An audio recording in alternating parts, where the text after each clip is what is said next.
Like Elden Ring before it, the Land of Shadows and Shadow of the Erdtree is brimming with secrets. From illusory walls to hidden bridges and using gestures, there is plenty to find. For this video, I'll be discussing things from the entire DLC, so there will be spoilers. That said, here are 12 things you didn't know in Elden Ring: Shadow of the Erdtree.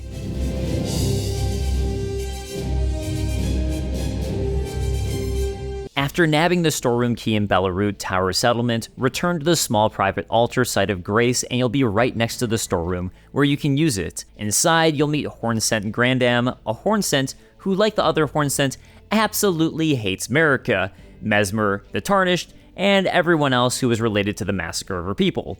Can't say I blame her. She's the one who enchants the Divine Beast Dancing Lion back to life to kill you. Unfortunately, trying to kill her prior to the boss fight doesn't work, and while she'll seemingly die, she'll still mutter about a curse upon you and attack you if you continue to try to kill her. Also, the boss is still summoned anyways. Talk to her after killing the Divine Beast and she'll just wallow in despair. But after defeating the Divine Beast, you'll find its Divine Beast head on the ground, which you can grab. If you equip the Divine Beast head and then talk to her, she'll suddenly change her tune. Oh, such a joy. Continue to talk to her and she'll reward you with the incantation Watchful Spirit in order to take revenge on Messmer. Oh, and if you want, now you can actually kill her. She'll gladly die for you if it means killing Messmer. But all you'll get is scorpion stews, so not really worth it. In the Gravesite Plain, you'll be able to find the Fog Rift Catacombs. Like the main game, Fog Rift Catacombs is another one of those smaller dungeons with many traps and some tricky secrets. Near the beginning of the catacomb, you'll find a spike ceiling that slams down on you, but no way to jump up onto it. Head deeper into the catacomb until you drop down to an area with yet another spike ceiling coming down at you.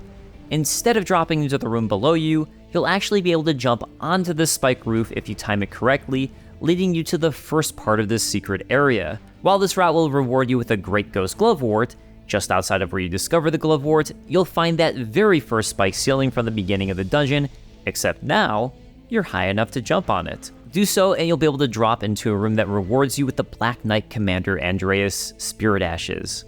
At the Scadu Altus, just outside of Castle Ensis, you'll find the High Road Cross with the Miquella Cross, a couple NPCs, a Scadu Tree fragment, and the Monk's Missive Note with the gesture, "May the Best Win." The note clues you in on that you'll need to use this gesture on some NPC, but which one? Well, you'll simply need to head east to the Morth Ruins site of Grace, and you'll find Dry Leaf Dane right next to Miquella's Cross. Perform the gesture in front of him, and you'll get summoned into a battle with him. Defeating him will net you the Dry Leaf Art's weapon and Dane's hat. Like the base game, Shadow of the Erdtree has a few hidden scarabs who, in defeating, will net you Ashes of War. While many of these are pretty easy to find if you're in the correct location, one is a little more hidden than the others. This is the Ash of War Carian Sovereignty. First, you'll need to reach the Cathedral of Manus Matir. I might be pronouncing that wrong. If you haven't found this yet, there's a secret path from the Morth Ruins that leads down into Bonnie Village. From there, you'll be able to pretty easily reach the cathedral. Now, instead of heading up to the cathedral, head north and down along the edge facing the Shadow Keep. Once you reach the bottom of this path, you'll find a cave that seems to be empty. Look up, and you'll find a scarab clinging to the ceiling which you can shoot down with an arrow or a spell. From here, simply defeat the scarab, and you'll be rewarded with your new Ash of War. The Shadow Keep is home to a couple illusory walls, with one in particular opening an entire portion of the map. The first illusory wall we'll talk about, though, is just outside of the Specimen Storehouse. From the Storehouse first floor site of Grace, head east and down the elevator to the area filled with jars and Jargoop monsters, who I don't know the name of, so I'll just call them Jargoop. After the balcony where you find the Ash of War Wall of Sparks, you'll come to a room with a staircase down on your right and a seemingly empty hallway on your left. Hit the wall at the end of this hallway to reveal that it was an illusion, and you'll find the Battlefield Priest Cookbook number 4 behind it. But that's not all. The bigger discovery is at the base of the Shadow Keep near the Main Gate Plaza. From the Main Gate Plaza, head up the stairs to your right, and instead of going towards the center where an elevator would take you up to the storehouse, head to your right again, and along the back wall you'll find a ladder that will take you down. From here, past a waterfall and another ladder that takes you down, you'll discover the Domain of Dragons painting, which would seem like the end of the road, but it isn't. To the right of the painting is yet another illusory wall. This one will take you to a coffin you can enter that in turn brings you down to the Castle Watering Hole Site of Grace, and a massive portion of the game's map. In fact, if you're wondering how to get to the many secret areas of the game, or potentially missed one, we have a video on just that you should check out. The Furnace Golems of Elden Ring are giant animated wicker creatures that would seem to be inspired by Berserk. They're typically fairly easy to kill, with you only needing to beat on their legs until they drop down, allowing you to critically strike them for massive damage. But there are 2 armored Furnace Golems who this won't work on. One of them can be found just after Bonnie Village, and the other can be found up in Charo's hidden grave. I, for the life of me, could not figure out how to defeat them. I noticed you could attack their faces, but as a melee build, I was stuck. I even tried repeatedly attacking the face while dropping down onto the nearby Spirit Spring, only to eventually get crushed and giving up. But I asked YouTube legend VaatiVidya if he'd figured it out, and he had. So here's what to do, courtesy of Vaati. First, you'll have to craft either hefty fire pots or hefty furnace pots. And yes, this has to be of the hefty variety. I tried with normal fire pots and it did chip damage on the furnace golems. Next, use the spear spring near these furnace golems to jump onto a cliffside above them. From there, throw your hefty fire pot or hefty furnace pot into the top of the furnace golem. This will do a massive amount of damage, and for me, 5 hefty fire pots did the trick. You'll be able to wipe the floor with these golems and obtain their cracked tears. Now that we've entered the Castle Watering Hole and learned how to defeat armored furnace golems, we can combine that knowledge to enter the ruins of Unte. And again, I'm going to have to shout out Vaati for helping me discover how to enter here. Right outside of the Castle Watering Hole are the ruins of Unte. You'll notice that the ruins have several dead furnace golems all around, with a lifeless one blocking what looks like the entrance. If you wrap around on the ledges outside of the main ruin, like the armored golems before, you'll be able to reach a spot above the lifeless golem blocking the entrance. From here, craft a hefty furnace pot. I tried with a hefty fire pot and it doesn't work. Throw the hefty furnace pot into the lifeless furnace golem and it will bring the furnace golem to life, meaning yet another furnace golem you can defeat for a cracked tear. From here, you can enter the ruin and obtain your reward, the incantation Giant Golden Arc. To the west of the Shadow Keep, you'll find an exit to the top of the ancient ruins of Rao. Continue along the ancient ruins until you reach the furnace golem. If you notice, there's a suspicious tower to the right of the furnace golem. This is going to be our goal. To get here, you're going to want to, instead, head left past the furnace golem and you'll reach Rao Ancient Ruins west side of Grace. Head up the staircase nearby, leading inside, out through the passage north, and further north back inside and into the area with the scarlet rot infested lesser kindred of rot pests. Don't head up the elevator, but instead continue along until you once again come outside. Across from you will be that tower, and in front of you, as it turns out, is a broken bridge to the tower. Similar to certain bridges in the base game, this bridge isn't really broken, but is illusory. So simply cross the bridge here, and you'll be able to reach the treasure at the end of the tower, the Stone-Sheathed Sword. Maybe you noticed when picking up the Stone-Sheathed Sword, but the altar you picked it up from might look familiar. In fact, there's a twin altar in the very same area I helped us enter back in the ruins of Unte. So now that we have the Stone-Sheathed Sword, it's time to head back to that other altar in the ruins of Unte. Simply raise the Stone-Sheathed Sword to the light here, and it will become the Sword of Light. But that's not all. Remember the Rift Catacombs I talked about earlier? Well, there's another secret there. Deeper into the dungeon, you'll find a much larger spike ceiling slamming down. From the far end of this room, you can jump into a secret compartment that will take you up to a treasure chest containing Ash of War Blink Bolt. From there, turn around and jump on top of the spike trap. You'll be able to then travel to a secret area on the opposite side of the room near the entrance, where you'll find another altar. This one will let you raise up your sword to the dark and make it become the Sword of Darkness. If you change your mind, you can always go back to the ruins of Unte and change it back into a Sword of Light.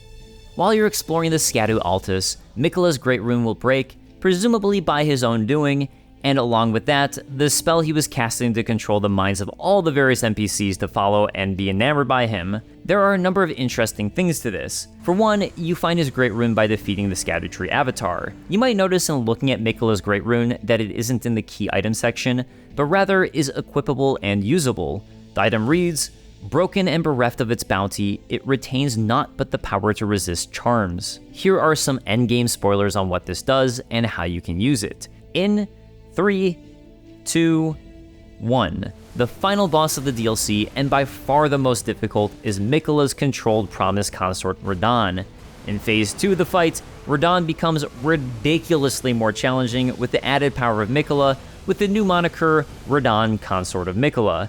If Radahn grabs you in Phase 2, Miquella attempts to charm you by saying, I promise you, 1,000-year voyage guided by compassion. He doesn't injure you, but for whatever reason, this drove me far more crazy than an attack that would have damaged you. What it does do is start to charm your character. Get grabbed by Miquella a second time during this phase, and he'll succeed. Lord of the Old Order, let us go together. This results in an insta-loss, and after your heart is stolen, you'll receive the new gesture, let us go together. Anyways, back to the Great Rune. Talking with Smotown, he had an idea. What if you could use Miquella's Great Rune after being grabbed once to break the charm? So Vaati went ahead and tested this, and while I don't have footage, as I beat the boss before I thought to try this, I hope you'll trust Vaati here. The madman tested it during the middle of the most challenging fight in the game, was grabbed a second time, and as it turned out, it worked. Using Miquella's Great Rune specifically after being grabbed once will prevent his charm from working on you and make it so if you're grabbed a second time, you won't instantly lose the fight. Probably not worth it to do, but still pretty cool with all of its lore implications. Another thing I wanted to test out was if you can reach the Erdtree avatar before Miquella breaks his Great Rune. So to do this, I decided to try speedrunning to the Erdtree avatar. You can do this by entirely skipping Castle Ensis, using a couple of Spirit Springs to hop into the back of the Fort of Reprimand from the Gravesite Plain. So, from the start, I ran across the Alec Great Bridge, down the path to these Spirit Springs, hopped over the top into the Fort of Reprimand, ran to the Morth Ruins, took the secret path down into Bonnie Village, and as I was sprinting with all of my might past Bonnie Village and to the Church District, Miquella's Great Rune broke. So I think we can confidently say that there is no way to stop the Great Rune from breaking. Once again, I'd like to shout out both Smotown and Vaati for helping me with this one. After defeating the Putrescent Knight, you'll come across the absolutely major lore figure of Saint Trina, who is one of the coolest looking NPCs I have ever seen. I mean, seriously, this NPC looks like a painting. Anyways, if you imbibe Saint Trina's nectar, you'll die, which makes sense, as Saint Trina does put people into deep slumber, aka death. So I tried imbibing the nectar a few times and nothing happened. Even if you had Thiolier come to Saint Trina, this won't affect Saint Trina's dialogue with you. What does, however, is choosing the option to imbibe Saint Trina's nectar and dying from it not one time, not two times, not even three times, but 4 times. Maybe this has to do with the fact that 4 is an unlucky number in Japanese, because 4 can be pronounced shi, the word for death in Japanese. So die to Saint Trina 4 times, and she'll give you the following dialogue. Miquella, stop. Don't turn the poor thing into a god. One of my favorite questlines in Shadow of the Erdtree has to do with Count Emhyr, High Priest, and Sword Hand of Night Jolan. If you finish Count Emhyr's questline, it'll bring you to finding a secret chamber underneath the Cathedral of Manus Metyr and fighting Metyr, Mother of Fingers. But to truly finish Emhyr and Yolan's questline, you'll have to return to the cathedral after defeating Metyr, Mother of Fingers. Try to once again enter the secret chamber, and you'll be invaded by Sword Hand of Night Jolan, and then have to face off against Emhyr. After defeating the two, rest at a Shrine of Grace, and return to Yolan's normal perch in the Cathedral of Manus Metyr to find her wounded. You'll have the option to give her the Iris of Grace or Iris of Oculation, so long as you found them. Give her the Iris of Grace and she will become the Spirit Ash Sword Hand of Night Jolan, netting you a new Spirit Ash. But we're not done yet. Next, you're going to need to head to Marika's hometown, the Shaman Village. If you haven't found it yet, from the Shadowkeep back gate, there's a statue of Marika with a Erdtree fragment and a message, "Have mercy for the spirited away shamans," which will open up a secret passage out to Hinterland and the location of the Shaman Village. In the back of the village, you'll be able to drop down a series of cliff ledges, which will eventually lead you to the backside of Roboth's Rise. You can now drop off of the cliff onto a secret ledge on the top of Roboth's Rise, where you'll find the puppet of Anna. If you happen to have the Sword Hand of Night Jolan Spirit Ash, you'll have the additional option to usher Anna into Sword Hand of Night Jolan Spirit Ashes. Do so, and your Sword Hand of Night Jolan Spirit Ash will become Jolan and Anna, a far more powerful Spear Dash that might even be helpful against Radahn. So there are 12 things you didn't know in Elden Ring Shadow of the Erdtree. What are some cool secrets I didn't cover in this video, and was there anything you discovered from watching? Let me know in the comments below, and I'll see you next time. Peace.